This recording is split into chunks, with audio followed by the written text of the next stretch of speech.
ఇప్పుడు ముఖరం సహస్రవడ్డమానస్ మొగ్గం వచ్చని సమస్య।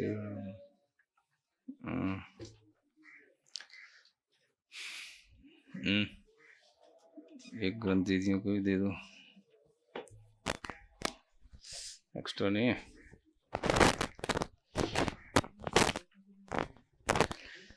तीस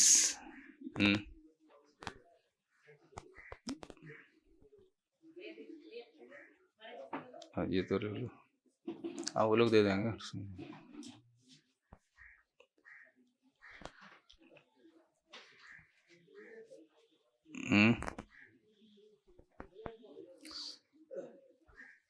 गाथा नंबर 31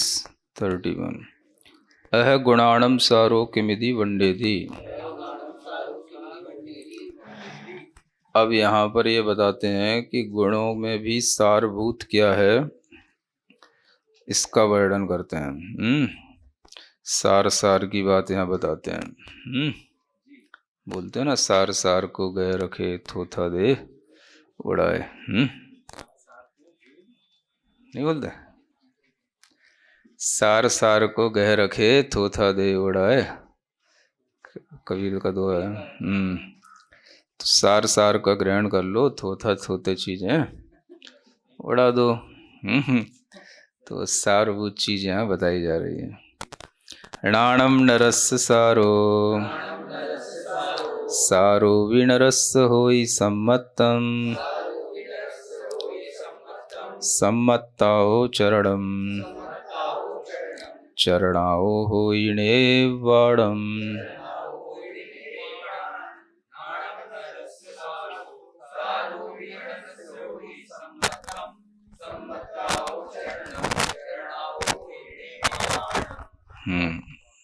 नरस्य सारो णाणम, नर का जो सार है वो णाण है।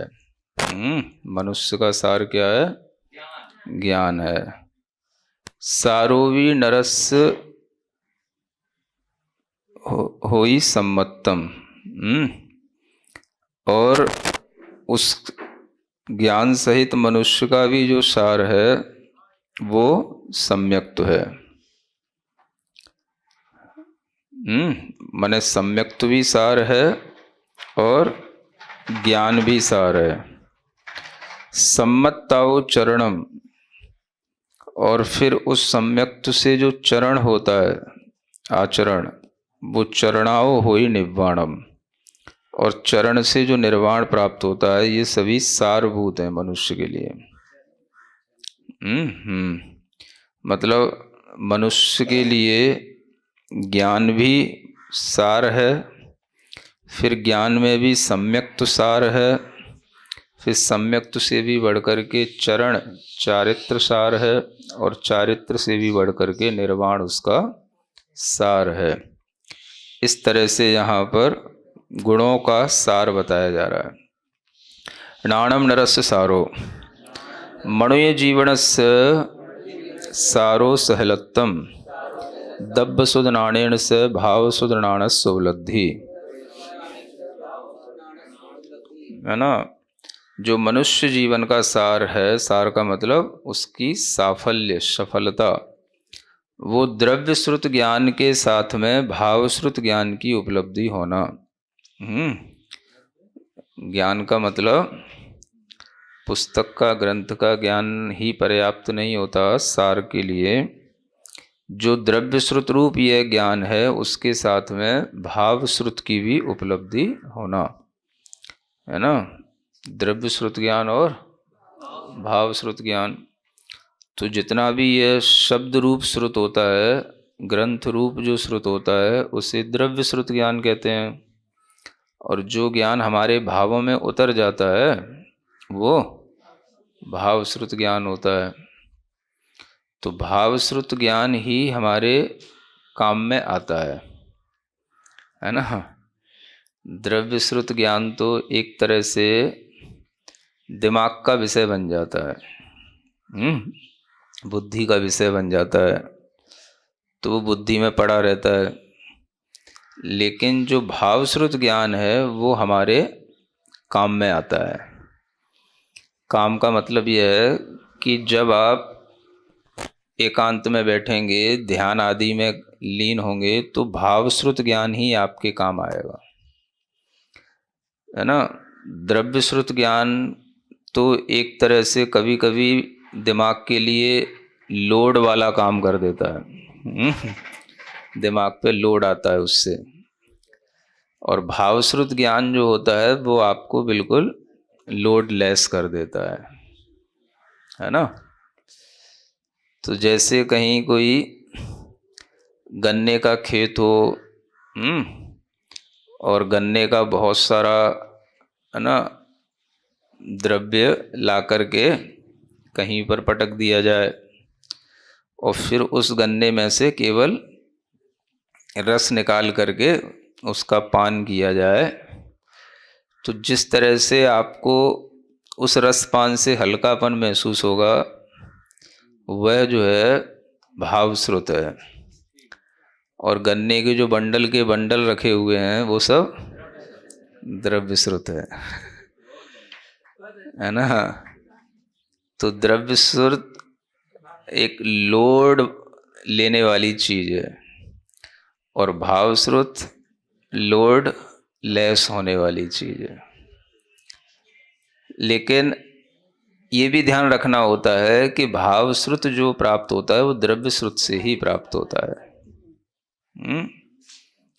इसीलिए जो जितना बड़ा ज्ञान का धारी होता है उसको उतना ही अच्छा शुक्ल ध्यान आदि की भी योग्यता आती है ना। शुक्ले चाद्य पूर्वविदः इसलिए कहा गया है। तो दिखने में तो वो सब बहुत ही लोडेड होगा, बहुत ही ज़्यादा मटेरियल दिखाई देगा, लेकिन उसका जो सार उसके पास होगा वो हल्का होगा और सार उसी में से निकलेगा जहाँ पे कुछ मैटर होगा, है ना।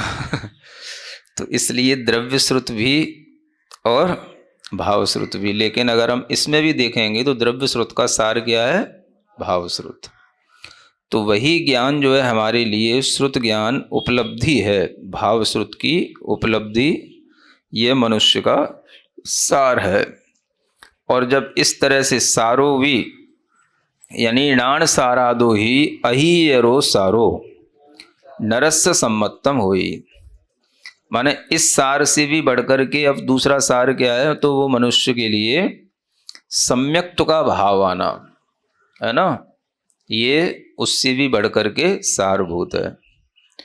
तो जिस भाव श्रुत का उसने पान किया, उस भाव श्रुत से उसकी दिशा दशा सब कुछ समीचीन हो जाना, है ना, उसकी श्रद्धा आदि की परिणति बिल्कुल समीचीन हो जाना। तो ये सम्यक्त्व की उपलब्धि जो है ये उस ज्ञान से भी बढ़ कर के है। जो भाव श्रुत उसके अंदर आया उसका भी सारभूत क्या है? तो उसके अंदर सम्यक्त्व रूप परिणमन हो जाना। पत्रणाण सुभोगो व्यवहार निश्चय नैगत तच्च सद्धरणम पड़ी परिणमणम सारभूतम तदेव सम्मतम। जिसे ज्ञानोपयोग की प्राप्ति हुई है, ज्ञान का उपयोग है ना, या उसे ज्ञान की उपलब्धि हुई है, तो उसके लिए व्यवहार और निश्चयगत जो तत्व श्रद्धान है उस रूप में उसका परिणमन हो जाना, ये उसमें भी सारभूत कहा जाता है। इसी को सम्यक्त्व कहते हैं, है ना। तो भावश्रुत ज्ञान का कार्य यही है कि वह आत्म तत्व का और अन्य तत्वों का भी श्रद्धान जो है मजबूत बनाए। ज्ञान से ही श्रद्धान उत्पन्न होता है और ज्ञान की परिणति जब इस तरह से समीचीन होती है तो वह सम्यक्त्व की परिणति ज्ञान का भी सार कहलाती है ना। तो ज्ञान में भी सारभूत है कि वो ज्ञान उसके अंदर की परिणति को श्रद्धा के साथ जोड़े। श्रद्धा जो है वो ज्ञान का ही फल है। तो ज्ञान इसीलिए लिया जाता है कि उससे उसकी श्रद्धा और मजबूत होती चली जाए, है ना।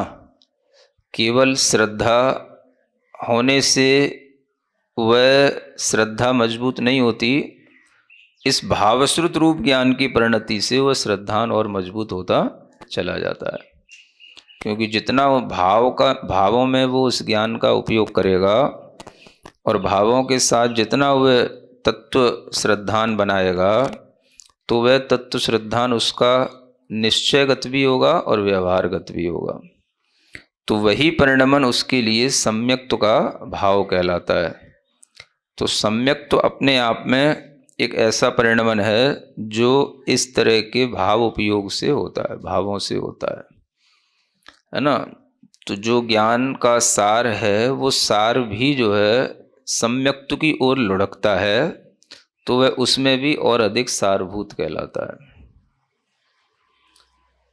आखिर ज्ञान का उपयोग और क्या किया जाएगा? जो भगवान ने हमें आत्म तत्व का बोध कराया, उस आत्म तत्व का ही श्रद्धान उस ज्ञान से बढ़ाना। और क्या करेंगे? अब श्रद्धान कोई कहने से तो नहीं होता है कि भाई हमें हो गया, तो कोई कहने का नाम श्रद्धान नहीं है। उस श्रद्धान की परिणति अनेक तरह से अपने अंदर अनुभव करने की चीज होती है। तो वह अपने उस ज्ञान से बार बार उस श्रद्धान को अपने चिंतन से मजबूत बनाता है। बुद्धिपूर्वक भावश्रुत ज्ञान का प्रयोग करके उस श्रद्धा को ही और मजबूत बनाता है। जैसा कहा था ना वैसे ही दिखना चाहिए, जैसा कहा था वैसे ही करना है, जैसा कहा गया है वैसे ही अनुभव आना चाहिए। तो इस तरह से वो अपने भावों से उसमें लग जाता है, तो यही उसकी समीचीन परिणति बनती है। जैसा कहा गया है वैसा दिखना चाहिए, है ना। हाँ, अब अगर आपने कहीं गए भी नहीं हो, मान लो बाहुबली, और आपने बाहुबली की मूर्ति के बारे में सुन लिया है, जान लिया है, तो ज्ञान होने के बाद में अब वो आपको भीतर एक भाव पैदा करेगा कि जैसा सुना है, जैसा सोचा है वैसा होना चाहिए, वैसा दिखना चाहिए, एक बार देखना है। हाँ। तो वो जो दिखने की जो ललक होती है, वो जो परिणति होती है, वही सम्यक्त्व कहलाती है ना। हाँ, वो व्यवहार के अनुसार भी होती है, निश्चय में भी होती है।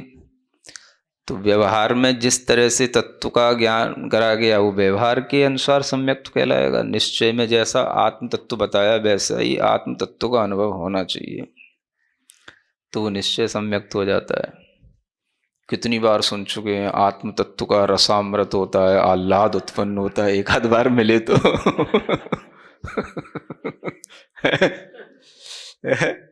निर्विकल्प आत्म ध्यान से जनित आह्लाद रसास्वादन रूप सुखामृत के पान से संतृप्त होने वाला। तो एक आध बार थोड़ा सा तो कुछ मिले, कहा है। तो इस तरह का जो विचार उसके अंदर आता है, यही उसका सम्यक्त्व है ना। इसको वो सम्यक्त्व नहीं समझना है, ये देव शास्त्र गुरु का श्रद्धान रूप भी सम्यक दर्शन है कि नहीं, जीवादि सात तत्वों का श्रद्धान रूप सम्यक दर्शन है कि नहीं, ये सब बातों से तो ऊपर हो गया वो।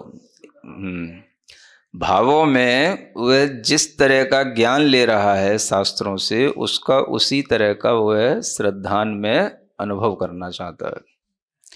तो इस तरह का श्रद्धान भी उसके लिए सारभूत कहलाता है। ये अपने सम्यक्त्व की अलग भावात्मक परिणति है। तो फिर सम्मत्ताओ चरणम, फिर सम्यक्त्व के कारण से ही वो चारित्र होता है। व्यवहार निश्चयगत चारित्रम होती, चाहे व्यवहार चारित्र हो चाहे निश्चयगत चारित्र हो, ये दोनों ही सम्यक्त्व के परिणमन के बाद में उसका भी ये सारभूत है। चारित्र सम्यक्त्व का भी सारभूत है। अब सम्यक्त्व का श्रद्धान हो गया, सम्यक्त्व से श्रद्धान की परिणति आ गई, तो अब वो चारित्र की तरफ चलता है। तो फिर चरणाओ निब्बाण मोदी, चारित्र से क्या मिलेगा उसे? तो चरित्र निब्बाण से पत्ति इत्ति, निर्वाण की जो पत्ति माने प्राप्ति है वो चरित्र से होगी। तो इस तरह से निर्वाण उस चारित्र का भी सार हो गया। तो एक तरह से अपन यहाँ ऐसे भी समझ सकते हैं कि पहले ज्ञान आराधना, फिर सम्यक्त्व आराधना, फिर चारित्र आराधना, और चारित्र आराधना का जो फल है वो निर्वाण है ना। ये सारों में सार, सारों में सार, सारों में सार, इस तरह से ये बताया गया यहाँ पर है। सारो छे।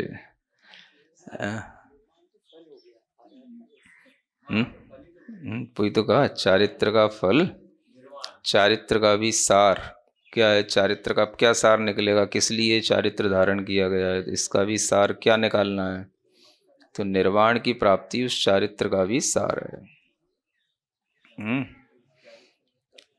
इस तरीके से अब तप तो सब उसी में आ गया, जब चारित्र को निर्वाण की तरफ ले जाओगे तो तप अब सब हो जाएगा।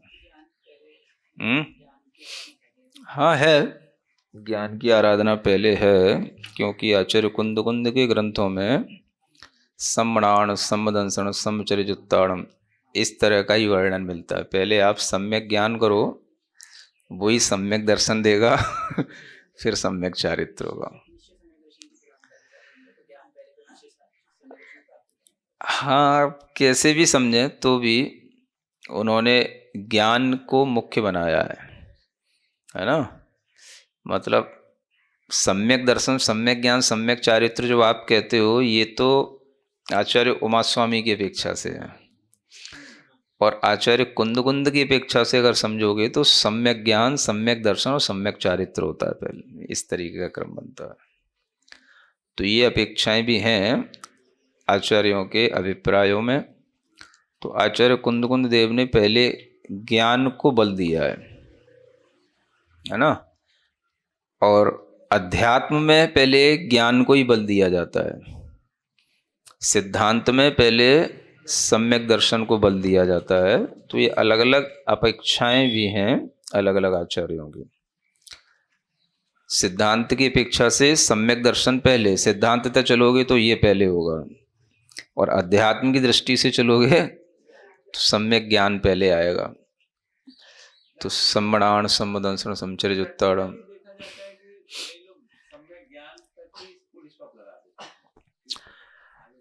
हाँ, तो इसीलिए यहाँ बताया जा रहा है कि ज्ञान का भी सार क्या है, तो सम्यक दर्शन है ना। तो सम्यक ज्ञान भी हमें सम्यक्त्व की ओर ले जाने वाला होता है। ऐसा एकांत सम्यक दर्शन के ज्ञान के साथ में केवल सिद्धांत की अपेक्षा से ही बनता है कि सम्यक दर्शन होने पर सम्यक ज्ञान होता है, लेकिन जब आप भीतर उतरोगे, अध्यात्म में जाओगे, तो सम्यक ज्ञान से सम्यक दर्शन होगा आपको, है ना। अध्यात्म की दृष्टि से या निश्चय की दृष्टि से सम्यक ज्ञान आपको सम्यक श्रद्धान की ओर ले जाएगा।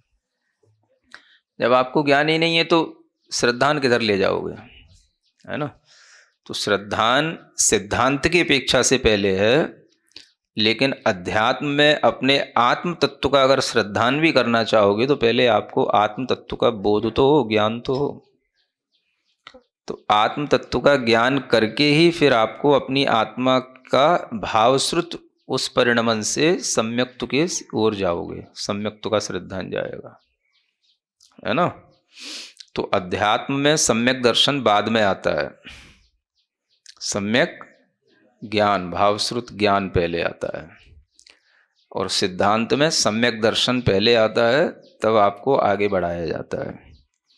तो ये दोनों अलग अलग अपेक्षाओं से अलग अलग तरह की ये पद्धतियां हैं समझाने की और समझने की, है ना। और उसमें कोई विरोध भी नहीं है, एक थ्योरेटिकल है, एक प्रैक्टिकल है।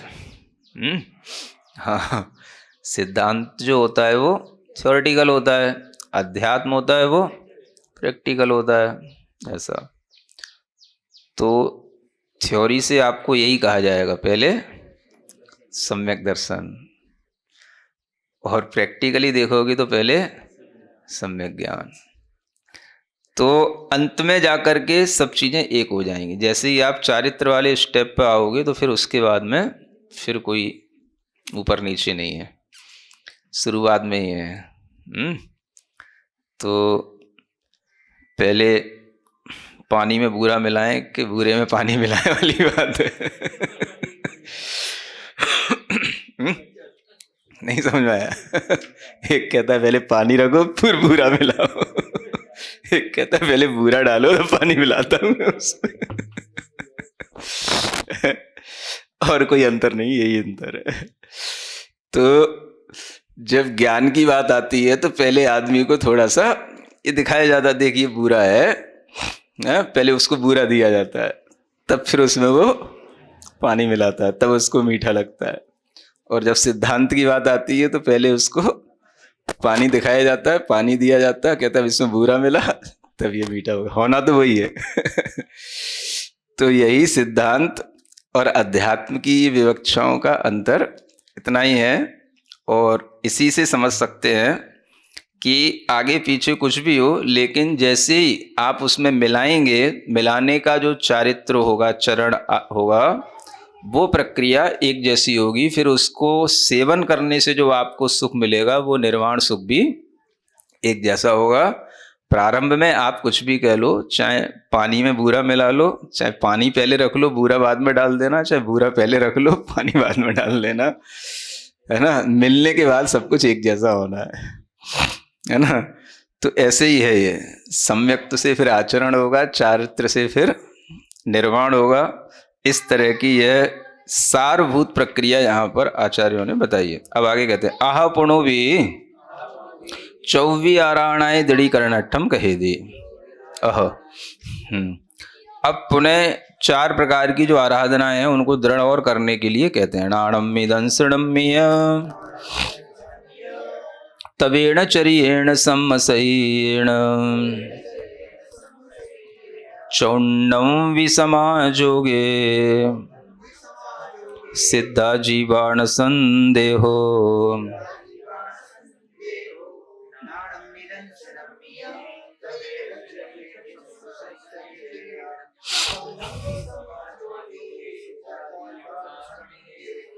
है ना। णाणम्बी माने ज्ञान में, दंसणम्बी यानी दर्शन में, तवेण चरियेण तप के साथ, चरित्र के साथ, सम्मसह्येण और सम्यक्त के साथ, तप और चरण के द्वारा।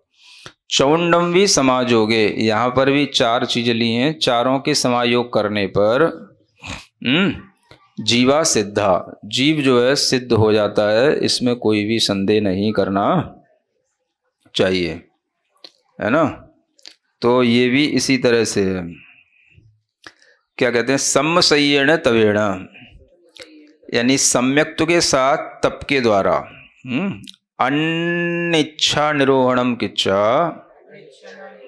अप्पाणम्मी पतवणेन,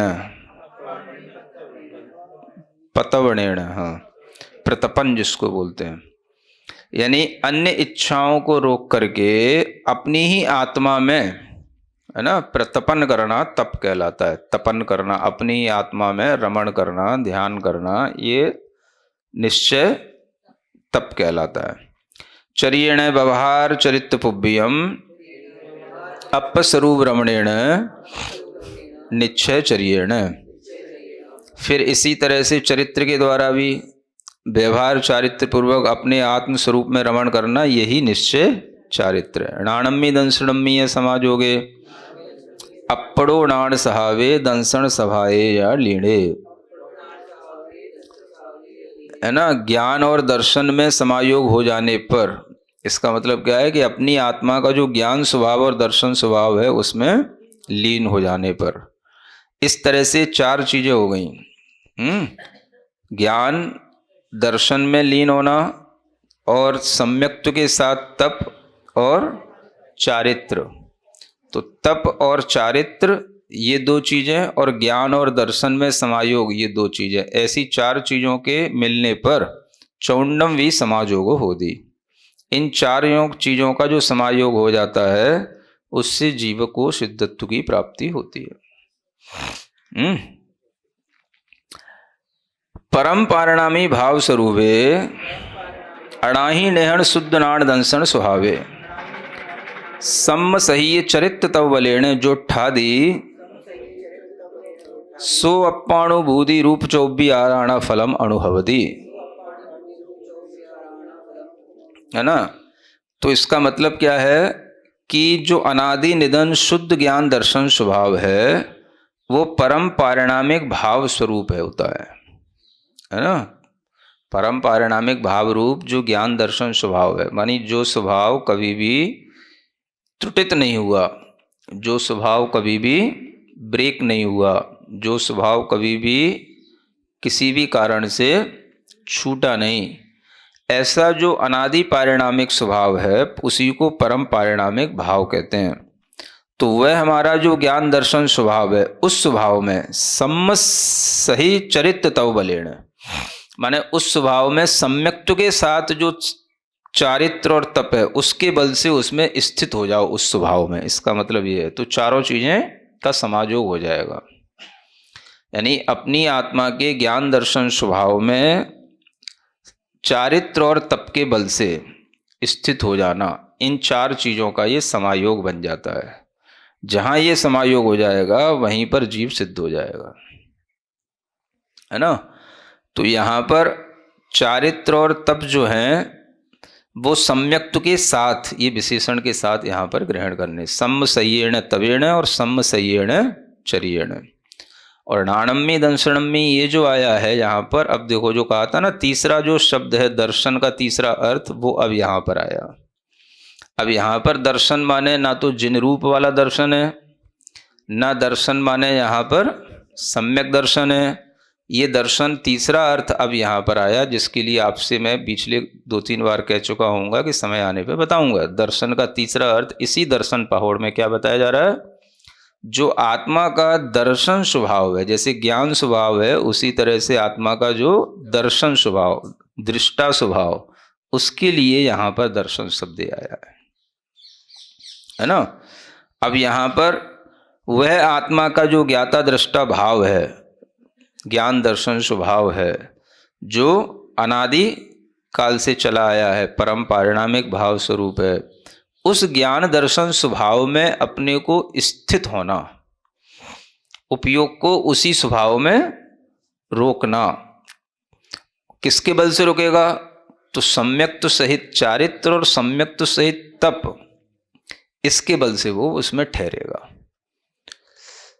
वो ज्ञान दर्शन स्वभाव में उपयोग इसके बिना नहीं ठहरता, है ना। और एक अंतर मुहूर्त के लिए उसको उसमें उस स्वभाव में रोकना है, ठहराना है, बस उतने में जीव को सिद्धत्व की प्राप्ति हो जानी है। समझ आ रहा है ना। तो इतना जो कुछ भी पुरुषार्थ किया जाता है वो सिर्फ जो है एक अंतर मुहूर्त के लिए किया जाता है, उस स्वभाव में रोकने के लिए। ये चार चीज़ों का समायोग उस समय पर उसमें हो जाएगा। चारित्र भी उसी में मिक्स हो गया, तप भी मिक्स हो गया, ज्ञान और दर्शन भी उसी में, सब कुछ एक साथ समायोग जब हो जाएगा तो जीवा सिद्धा, न संदेह हो, आपको कोई डाउट नहीं रखना है, जीव सिद्ध हो जाएगा, है ना।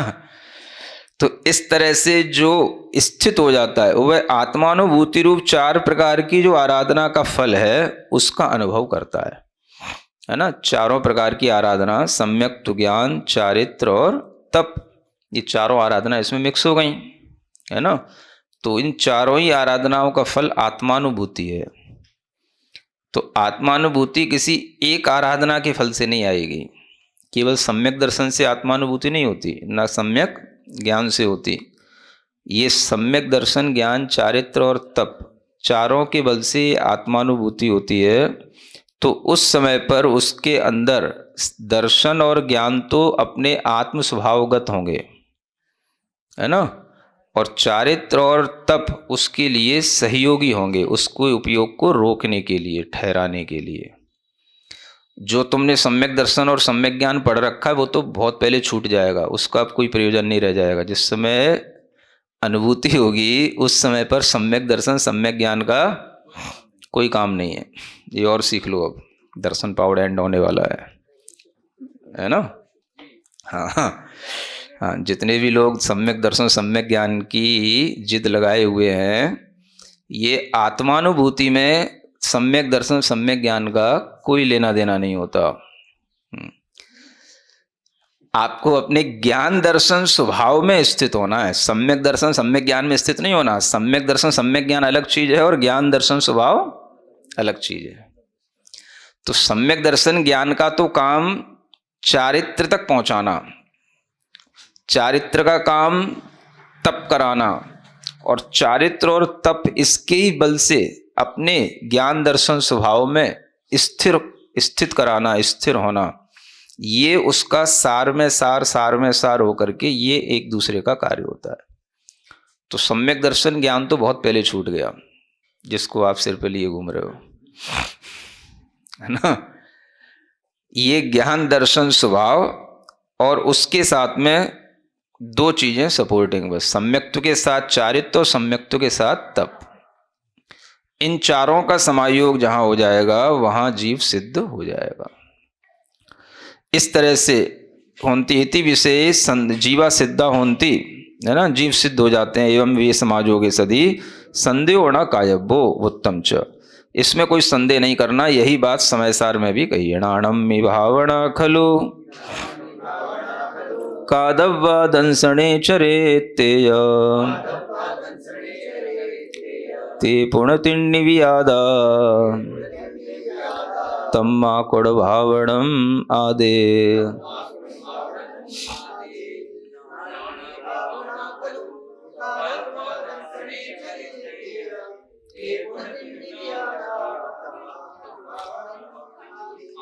है ना, यही बात समय सार में इस तरह से कही गई है। ऋणानम्मी भावना खलु कादब्बा, माने अब ज्ञान में भावना करनी चाहिए। किसमें? ज्ञान की भावना नहीं, ज्ञान में भावना करनी चाहिए, ये ध्यान रखना। थोड़ा सा प्राकृत की विभक्तियां पढ़ोगे, ऋणानम्मी सप्तमी का प्रयोग है। ज्ञान में भावना करनी, ज्ञान की भावना नहीं करनी, है ना। ज्ञान ज्ञान है कहाँ? इसमें किताब में ज्ञान का, हाँ, तो वो ज्ञान, हाँ, जहां होता है उस ज्ञान में भावना करना, ज्ञान में भावना करना, समझ आ रहा है। ऐसे ही दंसणे भावना का दब्बा, दंसन दर्शन कहाँ है? अब ये कौन सा दर्शन है? अब ये कोई सम्यक दर्शन नहीं है। सम्यक दर्शन में कोई भावना नहीं करनी। जो आत्मा का दर्शन स्वभाव है उस दर्शन में भावना करो, है ना। और ऐसे ही चरित्य माने इसमें जो रमण होता है उसका नाम चरित्र है। इसी रूप आचरण करने का नाम चरित्र है। इसमें भावना करो कि मुझे अपने ज्ञान में, दर्शन में, चारित्र में लीन होना है। त्रिपुण तिंडी भी आदा, और ये तीनों कहीं अलग नहीं है, ये तीनों ही आत्माएं हैं। आदा माने ये तीनों ही आत्म स्वरूप है। माने अगर आप ज्ञान में भावना कर रहे हो तो इसका मतलब है आत्मा में भावना कर रहे हो। दर्शन में भावना कर रहे हो तो आप कहाँ कर रहे हो? आत्मा में कर रहे हो। चारित्र में भावना कर रहे हो तो आत्मा में कर रहे हो। तो तीनों ही ये आदा है। तम्मा कुड़ भावनम आदे, इसलिए तुम आत्मा में ही भावना कर लो तो तीनों की भावना हो जाएगी।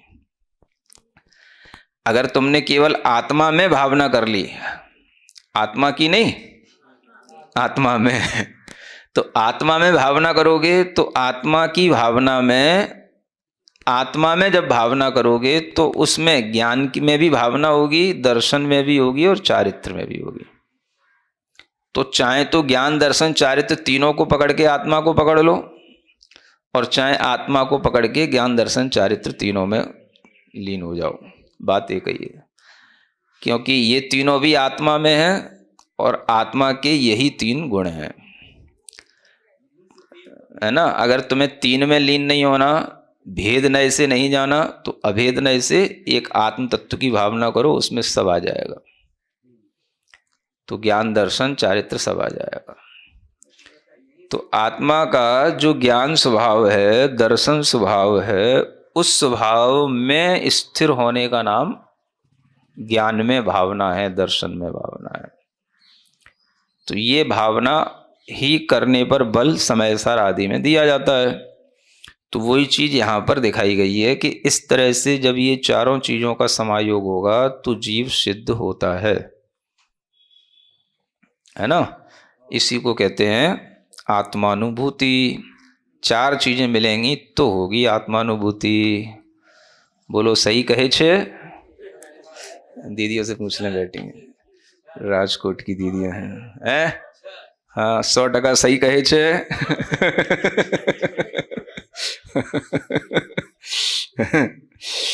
तो जब चारों की भावना में स्थिर होगा तब आत्मानुभूति होय छे।